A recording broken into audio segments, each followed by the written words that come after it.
piensa que no necesita la oposición, pues está mal. Yo sí estoy convencida que voy a llegar a gobernar, incluyendo a los de Morena. Entonces, este sector de gente... Ya estamos casi a menos de 40 días de que termine esta campaña. Ha sido una campaña de ataques, no ataques, de propuestas, pero te quiero preguntar principalmente, y más allá de los ataques hacia unos o hacia otros, el tema de la seguridad. ¿Qué piensas hacer y qué propones real para contrarrestar la seguridad, o más bien la inseguridad en el país? Tomar el tema en mis manos. No voy a culpar a Calderón, no voy a culpar a Peña Nieto y no voy a culpar a Andrés Manuel López Obrador. De la seguridad de los mexicanos me voy a encargar yo. Ese es el primer tema. O sea, ¿tú cómo puedes entender que el año pasado se hayan subejercido 50,000 millones de pesos en materia de seguridad cuando los municipios le pagan 5,400 pesos a un policía en Tarímbaro, que acabo de estar allá? Un policía que gana 5,400 pesos se va a poner a disposición de alguien más. Entonces, he dicho claramente, la mayor parte de los delitos son del orden común. Asalto a transporte, robo a casa habitación, robo al ausente. Y creo que ahí lo que tenemos que hacer es apoyar a los alcaldes, incluso en el tema de violencia intrafamiliar. Los alcaldes tienen que tener un equipo de trabajo, trabajadoras sociales, psicólogas, médicas legistas, que permitan acompañar cuando hay violencia para que no acabe en feminicidio, porque luego muchos casos de violencia no se atienden. Entonces, para mí lo local es fundamental darles mayores recursos. Ningún policía va a ganar menos de 20,000 pesos. Todos van a tener crédito de vivienda, todos van a tener seguridad social y todos van a tener becas para sus hijos. Entonces, luego, el siguiente paso, gobiernos estatales. Trabajar de manera coordinada con ellos para que tengan recursos, y ahí es donde ya entramos con temas de inteligencia. Hay que hacer mucha inteligencia, sobre todo de las células de extorsión y cobro de piso. Esa es la cosa más terrible. Ha crecido. Lo mismo te cobran por el limón de Morelos, por el aguacate de Michoacán, por las tortillas del Estado de México. Ustedes han dado nota de cuántos niveles de extorsión hay. Gobiernos estatales hay que trabajar. También lo he dicho, al ejército hay que dejarlo de distraer en temas que no le toca. No le toca bachar calles, no le toca construir trenes, no le toca hacer aeropuertos, no le tocan muchas cosas, que está distraído de su tema más importante, seguridad nacional. ¿Sí dejarías al ejército en el tema de la seguridad? Seguridad nacional, inteligencia. ¿Qué está pasando en Chiapas? Que alguien le diga al presidente qué le pasó a la señora Sheinbaum ahora que estuvo por allá. Son células del narcotráfico. Entonces, el ejército necesitamos meterlo a la seguridad nacional, a recuperar el territorio que hoy una parte está en manos de la delincuencia. Ahí en Motocintla, pues ve, te paran en los retenes sin que nadie haga absolutamente nada. ¿Te ha tocado algún retén a ti? ¿Te han detenido? Sí me han detenido, sobre todo cuando iba para la Tarahumara. ¿Hombres armados?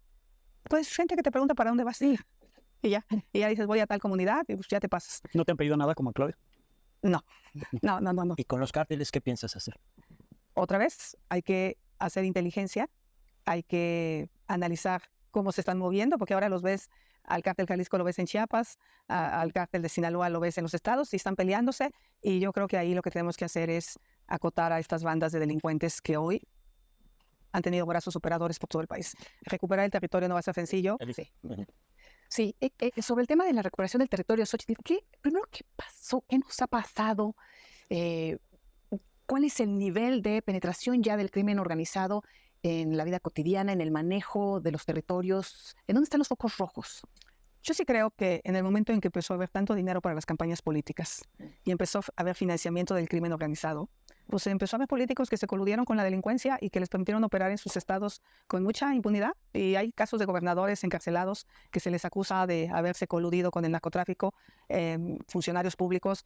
Yo sí creo que lo que tenemos que hacer es que nuestras policías y nuestros mandos policíacos en todos sentidos pasen exámenes de confianza y podamos tener de verdad confianza en que no se van a seguir coludiendo con la delincuencia. Y el ejército tiene un buen mapa de lo que pasa con las bandas de criminales. Por eso yo insisto que el ejército, más que tenerlo en los baches, lo tenemos que tener en la inteligencia y colaborar con Estados Unidos también.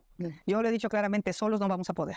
Ellos tienen muchísima inteligencia. No digo que vengan los soldados de Estados Unidos a México, no, nadie está hablando absolutamente de eso. De lo que estamos hablando es que haya colaboración en inteligencia, y he propuesto una agencia binacional de aduanas para que haya agentes tanto de Estados Unidos como de México en estas aduanas, donde se cuide la entrada de fentanilo al país, sobre todo en la parte de Manzanillo y por donde está entrando, y la entrada de armas a México. Son dos temas que nos afectan a un país por la cantidad de jóvenes que mueren en Estados Unidos por fentanilo, y nosotros por la cantidad de jóvenes que mueren por las armas que entran en Estados Unidos. Entonces, cooperación internacional y muchísima inteligencia y muchísimo trabajo de coordinación con municipios, estados, y fortalecer la Guardia Nacional, duplicar el número de guardias nacionales, pero sí darles facultades de investigación, de detención. Hoy prácticamente la Guardia Nacional patrulla eso no va a resolver el problema. Necesitamos hacer mucho más inteligencia. Sí, si la propuesta es regresar dinero a los municipios, a los estados, ¿cuáles serían las principales diferencias de su propuesta en seguridad con la de Felipe Calderón y García Luna?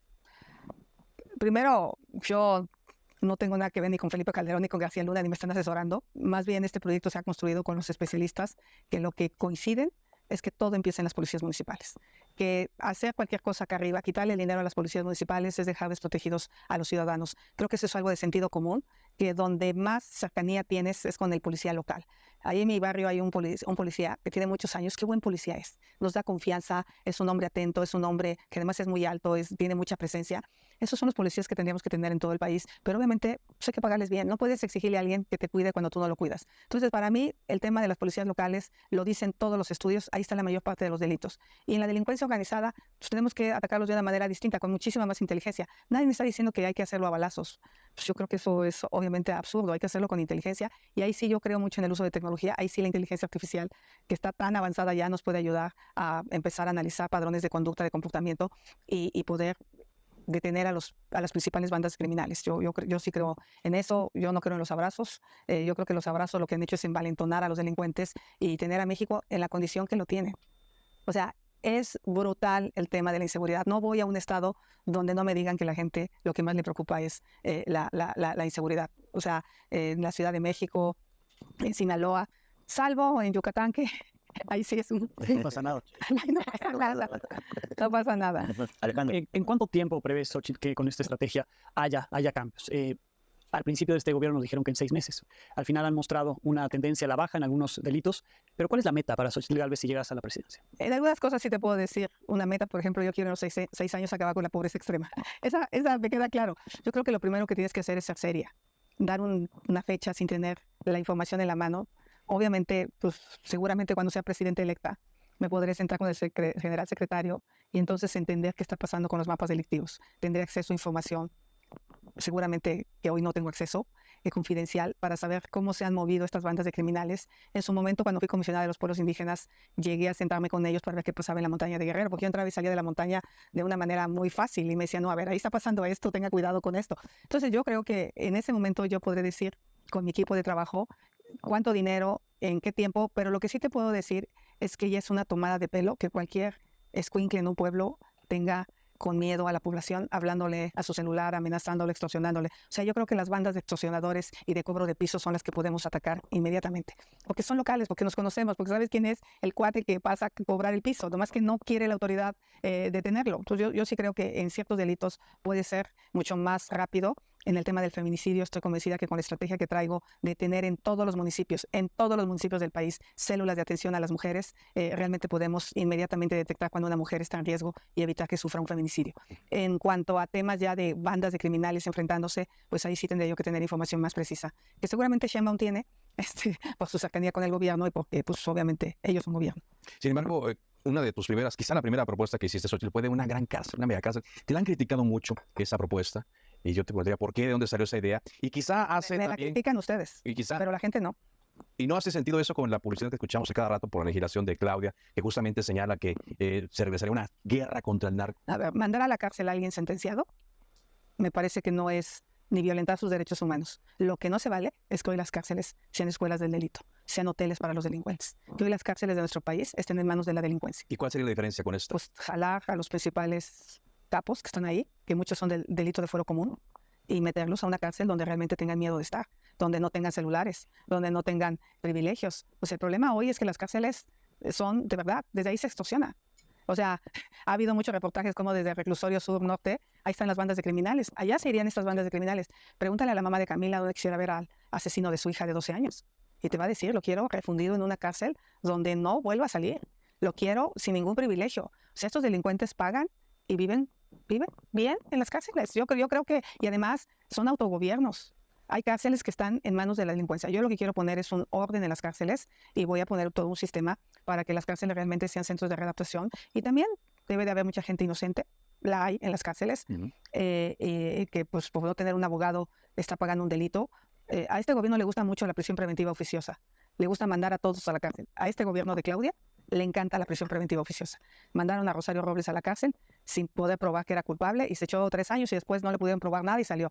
En mi caso, solo irían a estas cárceles de alta seguridad quienes hayan tenido ya una sentencia por un delito específico. Ahora una No, pregunta. no sería cárceles para mandar a todo mundo. Inmediato. No. Eso es en cuanto a la cárcel, pero también uno de los comentarios que hay entre oficiales militares en este sexenio es que la instrucción es no confrontar, no caer en enfrentamientos directos que puedan llevar a que haya bajas civiles.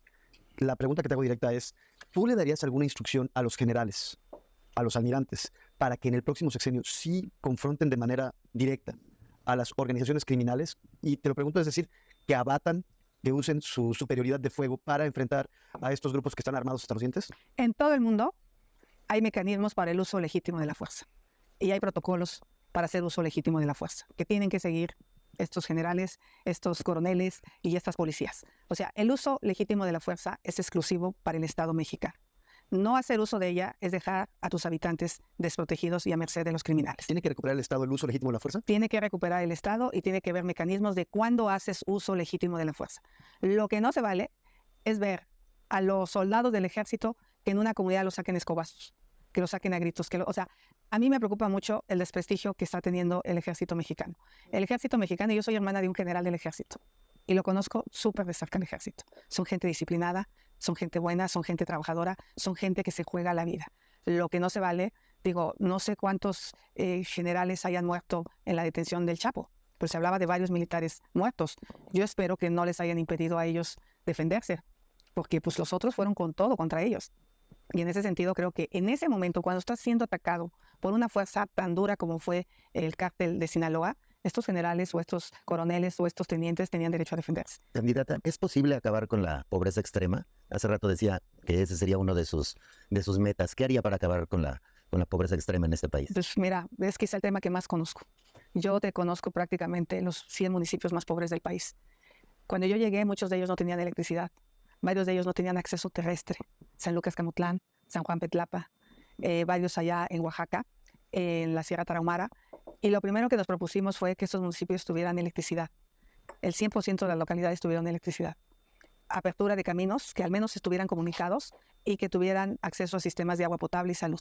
Con Julio Frenk empezamos a meter el seguro popular en estos municipios. Empezamos de los más pobres para acá. O sea, se empezó a afiliar la vacuna del rotavirus, que era donde más niños morían por diarrea. Empezó en los municipios más pobres del país.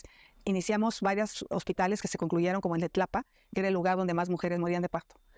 Ese programa iba bien, se siguió con Felipe Calderón, se siguió con Peña Nieto y con este gobierno se canceló, que es el tema de infraestructura. O sea, está bien el programa de apoyo económico, las transferencias sociales, pero pues, una mujer que no tiene una bomba de agua tiene que caminar y la niña ya no va a la escuela. Entonces sí se puede, y yo voy a meter un programa adicional a los que tiene este gobierno, que es un programa alimentario. La principal causa de pobreza extrema tiene que ver que no te puedes ni siquiera alimentar.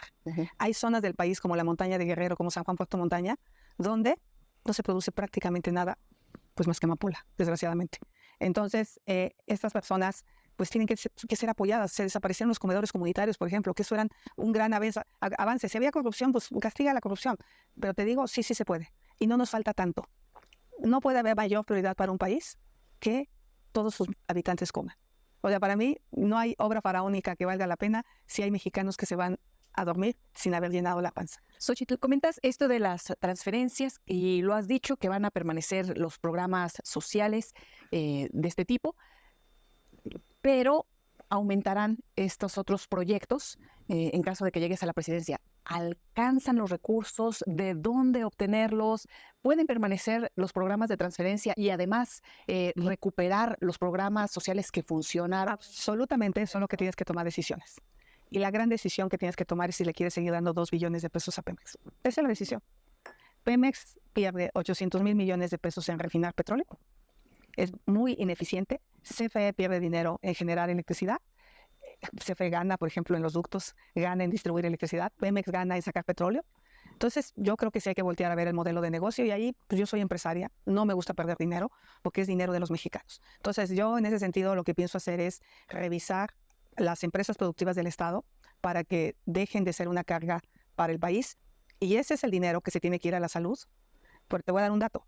Durante los 6 años de este gobierno, reasignaron recursos de salud, 240,000 millones de pesos, con trampas.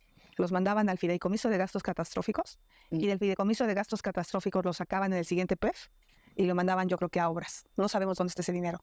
Por eso ahora que fue Claudia a Chiapas, se encontró pues, que le dijeron que no funcionan los hospitales, que no hay, le dijeron que les falta todo. Claro que falta todo, se abandonó la salud. Los hospitales del IMSS están cayendo, los hospitales del ISSSTE no funcionan. Entonces, en ese sentido, sí hay dinero, nomás que se mandó a otro lado. Entonces, lo que yo voy a hacer es que ese dinero de salud se va a gastar en salud. En educación, creo que nunca es suficiente, pero sí tenemos que revisar cómo se está haciendo el programa de infraestructura de escuelas, si realmente los papás lo están haciendo como se debe, porque se eliminó el Instituto de la Infraestructura Educativa. Eso yo hoy no tengo los elementos para decir si fue un fracaso o no, pero hay que darle mantenimiento a las escuelas. Se abandonó el tema del mantenimiento a carreteras. El 50% de las carreteras en nuestro país del gobierno federal están en mal estado. Entonces, te enfocaste a un tren. No tengo nada con el Tren Maya. Contra lo único que tengo es que haya costado 4 veces el valor original. Iba a costar 120 mil millones y costó 500 mil. Ese es mi problema. Es exceso de gasto y no tengo nada con dos bocas. El problema es que no estoy refinando. Hoy sacas más gasolina de los llaves del Benito Juárez que de Dos Bocas. No, digo, la verdad, a 2 años de inaugurada no sacamos 1 litro de gasolina y te gastaste 3 veces el valor. 3 veces el valor. Ese es mi problema. Mi problema es que hay gente que no tiene sentido del dinero público. El dinero público es sagrado. No se debe de mal usar, ni mucho menos desviar. Ahora, las encuestas dicen que Claudia va arriba de ti. Los dos ya tienen su base electoral muy clara. Morena tiene la suya, ustedes tienen la suya. Pero en ese sentido, ¿cuál va a ser tu estrategia para traer ese voto? Porque una elección se gana con votos y todos los días estamos viendo este tipo de acusaciones donde ponen en evidencia, pero parece que la gente no se da cuenta hacia dónde va a ser dirigida, de dónde vas a sacar ese voto que te hace falta. El voto ahí está silencioso, está discreto, está mirando. Los mexicanos que van a votar por mí no están contentos con lo que está pasando, de verdad. ¿Los tienes ubicados? Los tengo perfectamente ubicados. Mira, sobre todo mujeres, muchísimas mujeres, muchos adultos mayores que conocieron el México democrático, que no le gusta que este gobierno se quiera robar sus pensiones, porque lo que está haciendo con las pensiones es robarse 40 mil millones que tienen nombre y apellido. Que ande en Estados Unidos y que no la ha reclamado, eso es otra cosa. Que no sabe que tiene ese dinero es otra cosa. Pero esos 40 mil millones tienen nombre y apellido. Hay mucha gente que ve con preocupación estas decisiones autoritarias de venga este dinero para acá. Hay mucha gente que sí conoció un México democrático que no le gusta que desde Palacio Nacional se metan a la campaña electoral. No les gusta lo que está pasando con esta división de odio. Esta de los buenos y de los malos. Yo no conozco ningún país que salga adelante si no convoca a todos a trabajar en equipo. Terminé de senadora y nunca tuvimos un diálogo con el presidente de la República. Alguien que piensa que no necesita la oposición, pues está mal. Yo sí estoy convencida que voy a llegar a gobernar, incluyendo a los de Morena. Entonces, este sector de gente que no quiere la división, que no le gusta lo que está pasando con la Suprema Corte, mira nomás, de querer destituir a la ministra Norma Piña. ¿Qué les pasa? Pues que investiguen a Saldívar. Y si no tiene nada, pues ya no tiene nada, pero no, juicio político, digo, y que me quería meter a la cárcel a mí, pues aquí estoy, lo sigo esperando, yo no les tengo miedo. O sea, ¿dónde habías visto estas declaraciones autoritarias? Hay gente que eso no le gusta y muchos adultos mayores no les gusta. ¿Cómo vas en las encuestas, según tus encuestas? O sea, yo voy re bien. Y van a ver, ustedes aquí en esta mesa se van a dar de topes de decir, ¿cómo es posible que le creímos a tu esta abuela si ya nos habían engañado en el Estado de México? En el Estado de México los engañaron. Les dijeron que iba a perderse por 26 puntos, por 24 puntos, y le siguen creyendo esas mismas encuestadoras que ya fracasaron. Bueno, creo que Milenio un poco dejó de meterse en encuestas después del fracaso conmigo en Hidalgo, porque decían que yo iba a perder por 20 y tantos puntos y me quedé a menos de 4 puntos en Hidalgo. Y todo el mundo sacaba encuestas de 30, de 25, o sea, y en la Miguel Hidalgo decían que iba a perder por 17 puntos una semana antes. Y gané, y Alía, la cabeza de Álvaro, decía que iba a perder por 40 puntos. Entonces, yo creo que las encuestas que más o menos pueden ser certeras son las digitales, las que no tienes que tener cara a cara.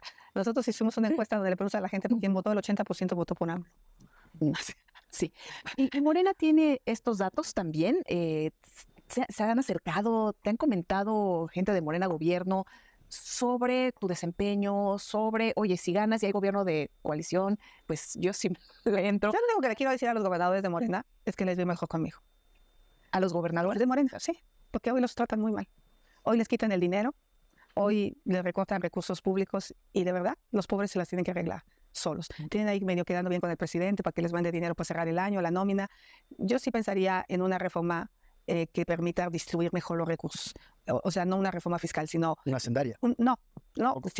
más bien el cómo hacemos un nuevo pacto fiscal para darle más recursos a los estados y los municipios. Una redistribución de recursos. El gobierno central se queda con demasiado dinero, de manera totalmente, pues yo creo que injusta, porque estados como Nuevo León, como Chihuahua, generan recursos y no reciben el dinero que merecen. Entonces, entiendo que hay que redistribuir al sur-sureste del país, pero también hay que darle que tengan buenos servicios urbanos. A mí me pasaba en Miguel Hidalgo. La Miguel Hidalgo generaba muchos millones de pesos de predial y ni siquiera podíamos bachar las calles porque nos daban 3 pesos. Y tú dices, estoy pagando 300,000, 400,000 pesos para tener estos servicios. Lo mismo deben decir varios estados. No tenemos agua, no tenemos, o sea, un nuevo pacto fiscal que te permita darle más dinero a municipios y estados. Estamos a unos días del debate presidencial. 2 temas rápidos ahí. En el anterior, el consenso al menos incluyó ahí a la comentocracia que ha sido favorable a tu causa. Ellos decían que tu desempeño no había sido el óptimo. ¿Cómo te sientes de cara a este? ¿Hiciste ajustes después de lo que pasó en el anterior debate presidencial? ¿Y qué te estás jugando este domingo? Yo no voy a dar pretextos. El de Claudia fue peor. O sea, no contestó, mintió. Te voy a poner algunas mentiras. Se redujeron el 40% de feminicidios. Falso. Dijo que pues la Ciudad de México era la más transparente. Es una de las ciudades con mayor niveles de corrupción. Y reté que se metieran al portal del Tianguis Digital. Hay pura paja. No hay información de los contratos. Dijo que su familia no tenía dinero en paraísos fiscales. Dijo que yo mentía. Al día siguiente salió a reconocer que su familia, su abuelita, que si a Chuchita la bolsearon, que si sus tías, que si cuentas chiquititas, pero a la fecha no ha podido decir de cuánto y si sigue teniendo cuentas en paraísos fiscales. Tiene una capacidad de mentir con una frialdad que a mí me impresiona. Por supuesto que es responsable de la caída del Colegio Repsamen. Lo es, porque ella emitió un documento donde no tenía programa de protección civil y la única facultad que teníamos los delegados, yo fui delegada, era clausurar por protección civil y no lo hicieron. Le hubiera salvado la vida a 26 personas. Metro. Excusándose que el metro se cayó por falta de mantenimiento. Punto. Una de las causas raíz fue esa.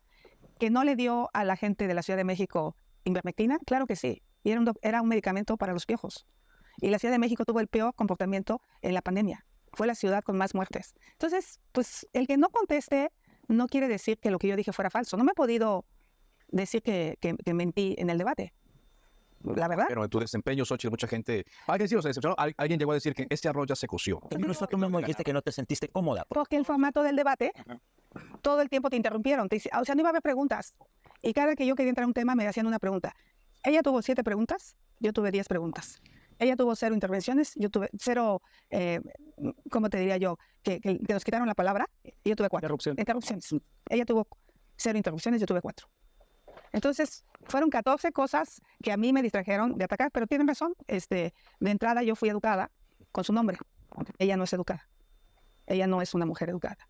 Ella está diseñada para mentir y para decir cosas que no son ciertas, pues con una frialdad que me impresiona. No siente dolor, no se siente responsable de la muerte de 52 personas y creo que eso a lo mejor tengo que ser mucho más incisiva. Me dijo Marco Cortés que no le ibas a hacer caso a asesores, que ibas a hacer más tú. ¿Cómo te vamos a ver el próximo A ver, domingo? está muy cañón hacerle caso a todos. ¿A qué le vas a hacer? A mí, punto. Unos quieren que seas una jefa de Estado, otros quieren que seas una desgraciada y la madre es durísimo, otros quieren, o sea, cada quien quiere algo distinto, cada quien espera un debate distinto. Ahora yo la que va a tomar una decisión de cómo hacer el debate soy yo. En este primer debate, ¿sentiste que no fuiste tú? ¿Tenías A ver, demasiada ¿ella qué información? fue? A ver, dime algo de ella. Ella fue una mujer fría que miró a la cámara. No que- tenemos ella aquí, te tenemos No, aquí. por eso. Pero ¿y entonces por qué habría ganado el debate?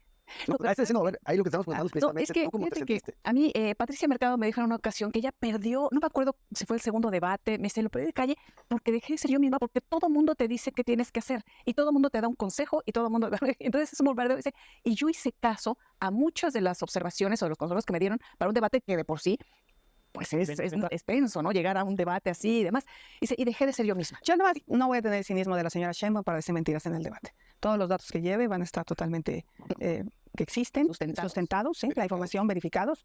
O sea, en ese sentido, yo sí soy una mujer empresaria, pero nunca he hecho un acto de corrupción. Si yo tuviera un acto de corrupción en mi vida, estos cuates me tendrían en la cárcel. Ya me hubieran sacado alguna cuenta, ya me hubieran sacado algo. No me han podido sacar nada más que chismecillos. Y a estas alturas de la campaña, candidata, ¿qué ha aportado el PRI y el PRD a su campaña? ¿Ya se resolvió el asunto del dinero, por ejemplo? ¿En qué sientes que te han aportado algo? Mira, los partidos tienen estructuras fuertes en los estados, las noto, las siento, están haciendo un trabajo sus alcaldes ahora, sus candidatos a alcaldes, sus candidatos a diputados locales. Creo que esta segunda etapa de la campaña se va a tener muchísima fuerza local, yo la veo, tenemos muy buenos eventos, pero pues la verdad es que también algo que tengo que decir es que no hay medios parejos, y eso sí, permítame que lo diga aquí en Milenio. Por ejemplo, el tema de la Convención Nacional Bancaria, por supuesto que me fue mejor a mí, por supuesto que hubo más empatía. Y pues hay quien refleja, ¿no?, que le fue maravillosamente bien a Claudia. Pues, ¿a qué convención fueron? Entonces también eso es un poco complicado. Yo lo que creo es que las cosas están caminando bien y que va a haber una sorpresa grande el 2 de junio para todos los mexicanos.